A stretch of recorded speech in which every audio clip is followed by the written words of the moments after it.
timing usually develops. The passing game not in sync here early, and now it's 4th down. Incomplete. How about some applause for the defense there? They forced him to throw that one into coverage, and just like that, they're staring at a 4th down. Well done. And here now the punter, Martin, booming this one away. Take it at the 37. They'll score that a 36-yard punt. And the Steelers will go on offense here, 1st and 10. 5-yard line.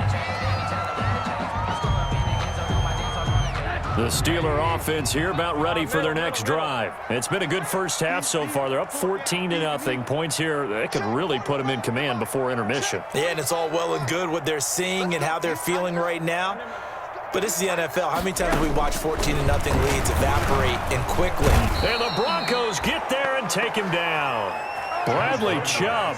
The blitz works to perfection as he gets in there to dump him for a loss of 8. 7-yard line.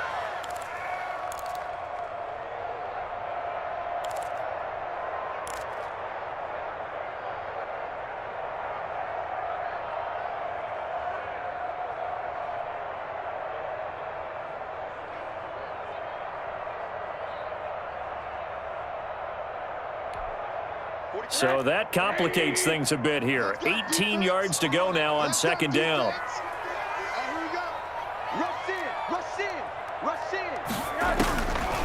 Out of the gun, here's Josh Rosen. Escaping the pressure right. And his throw's going to be incomplete. James Washington was the intended target, and it's 3rd down. Well, he certainly did a nice job improvising there, extending the play, hoping someone would come open downfield, but they never did. An incomplete pass on that last play, and that means they'll need to come up with something here on 3rd down. Play action here with Rosen. And trying for Washington, but the pass intercepted. Picked by the rookie, Michael O.J. Mudia. It's almost like you can see the look of frustration on his face. 4 interceptions last week. We talked about it all week. What did he do wrong? And another one here in the first half. And you can understand the frustration. You actually feel his pain a little bit. But the worst thing he can do is what you're seeing right now, showing the other team that he's frustrated. All they're going to do is double their efforts to make him even more frustrated. He's got to gather himself, compose himself, and keep fighting. Well, he talked a lot about erasing that loss last week, getting back in the win column. We'll see how he responds. A gain of 16 yards right off the bat and a 1st down. 1st down. So they go from one 42-yard line to the other as they come up now 1st and 10. From the gun, it's Locke. Open man, he completes it to Judy. They'll contain him to just 4. 2nd down. That time they hit him out of the slot on the drag. And that route takes some fortitude from the guy running it because he knows he's going through the briar patch, as I like to call it, right? He's trying to work his way through all that traffic, and people wanting to put a little contact on him. Really well done. Into heavy traffic, and it's intercepted. Picked off by the all-pro safety, Minka Fitzpatrick. And he's going to get this one to the 23-yard line. Lock pass. The good old cover 3 defense, partner. When you start playing football as a safety, that's the first thing you're taught. Middle of the field, be as deep as the deepest receiver in any zone, and break on the football when it's thrown and pick it off, just as we saw there. The Pittsburgh offense at the line to start their next drive. And following the interception, just any interception, are you a little bit more cautious when you start that next drive, or no, you don't? And he can't get rid of it. He's taken down. Mark Barrett gets him for a loss of 5. He is so tough to handle on the blitz, and that's Exhibit A.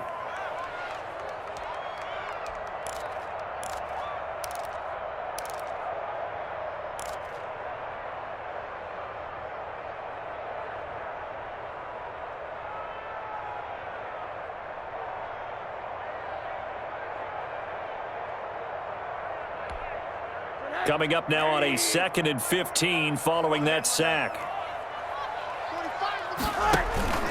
Rosen off the play action. Quick hitter here, it's complete. And he'll be out of bounds at the 25-yard line. Well, we looked at each other right away. We knew that flag was coming out. And I always enjoy the conversation post because officials always tell you, I don't want to throw the flag, but you caused the play. You did it. I had to. Credit him with a 1-yard gain there to make it 2nd and 9. He's the ball carrier. Yeah, things were pretty stacked up there in the middle of the line. A lot of bodies, not much space. I think ultimately he was fortunate to get anything out of that run.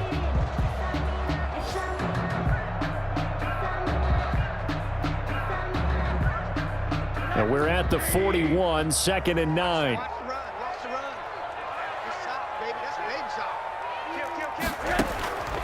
From the gun, it's Rosen. To the right side and complete to Washington. And he'll be brought down right at the 45-yard line. 4 yards on the completion, and it sets up a 3rd down. Brings up one thing you're hoping for when you run drag routes, you're able to hit a receiver in stride, and he can pick up a lot of yardage after the catch. But in this situation, the defense was effective, able to stop him before he could get a good head of steam going. That went into the hands of his tailback, Samuels. And he gets it down to the 48, enough for the first. Give him 7 yards on the play as they do pick up the 3rd down conversion. A reminder, coming up at halftime, we'll head to Orlando. Standing by there, Jonathan Coachman. He'll have stats and scores from around the NFL in his 2nd. Pressure, and he's going to be taken down. They sack him back right around the 44. Bradley Chubb picks up his 2nd sack of the afternoon. And it's complete. He gets this one to Washington. And he's going to get this down to the 35-yard line. Now the Steelers use the first of their 3 timeouts, as they'll get a chance to talk it over after picking up the 1st down. Ball up to the 35 now as they come up on 1st and 10. On play action, Rosen.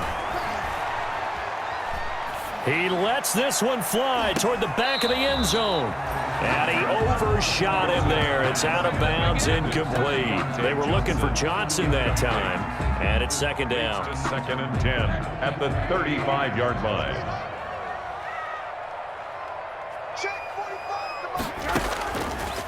Now Rosen. And this time he's got the hook up. It's complete. They get 7 out of that, so they're left with a 3rd and 3. A 2nd down completion got him 7. Now here's 3rd and 3.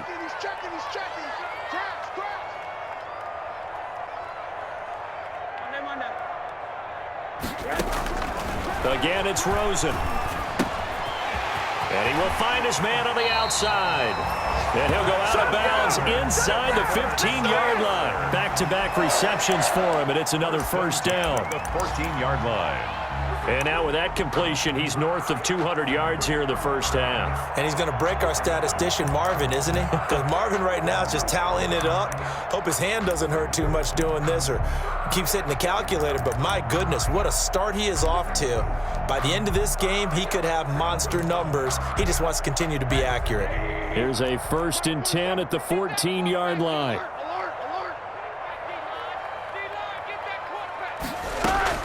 From the red zone now, they'll look to throw. And this is going to be intercepted. Picked off by Kareem Jackson. And a big turnover there as his guys will get the football back. At their own 20-yard Boy, that's the kind of interception that can save a game right there. They're already down 2 scores.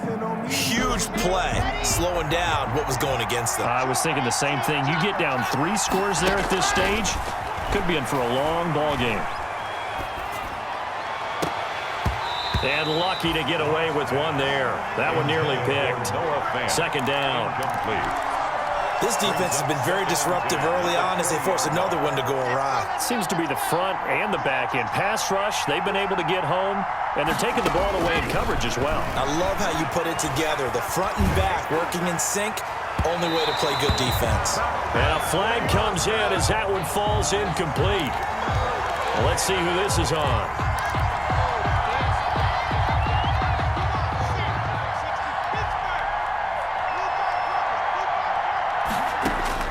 Throwing on 1st down is Locke. And that is incomplete. He couldn't hold on through the contact. Brings up 2nd down. As his old brain remembers, when I see 5 wide receivers on the field as a defender, I know the ball's coming out hot. They expected it and got there and popped it free. An incomplete pass leads to 2nd and 10 from the 25. Throwing again. Lock.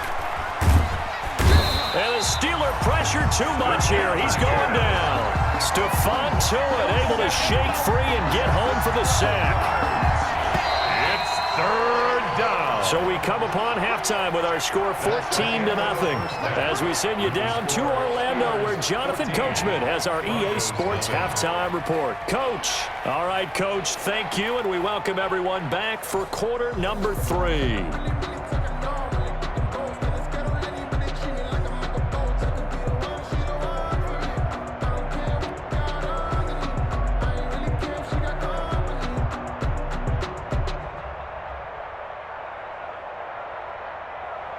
Chris Boswell to kick off for Pittsburgh. It'll be the Broncos getting the football first in this second half as they trail, and we are back underway. And they'll let that one go as it skips through the back of the end zone for a touchback.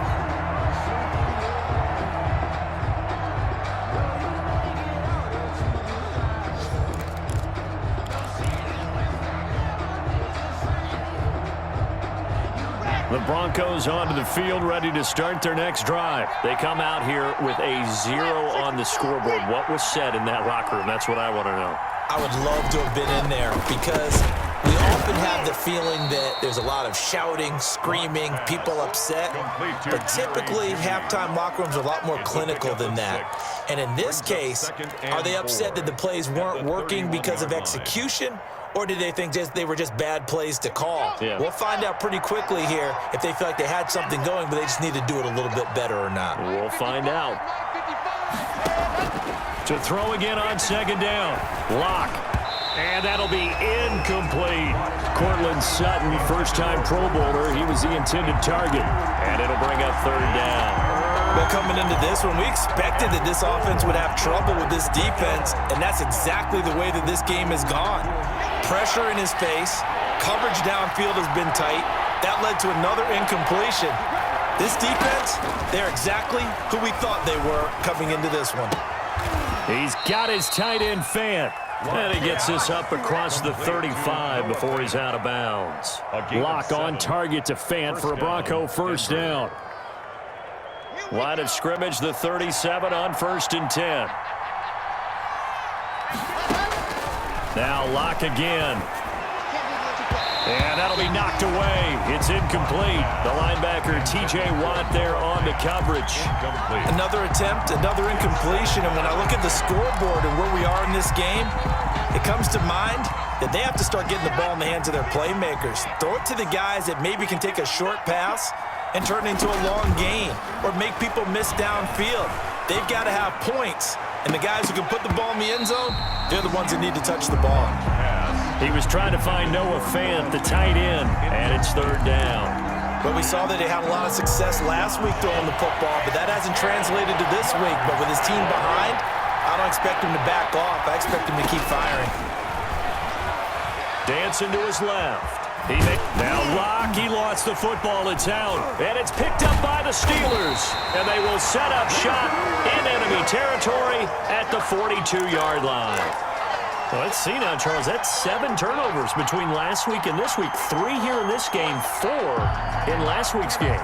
You know I do my research, right? And I go all the way back to the best coaches that have ever been in this game, and all of them started with ball security in some form or another, understanding that taking care of the ball was the key to winning games. They can't believe what they're seeing right now because they spend all this time on it with the fundamentals, taking care of it, tucking it away, and they're not doing it.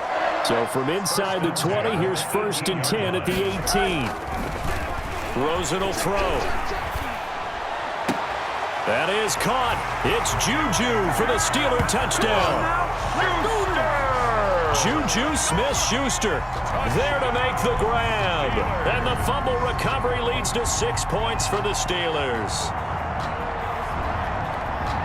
Boswell for the extra point.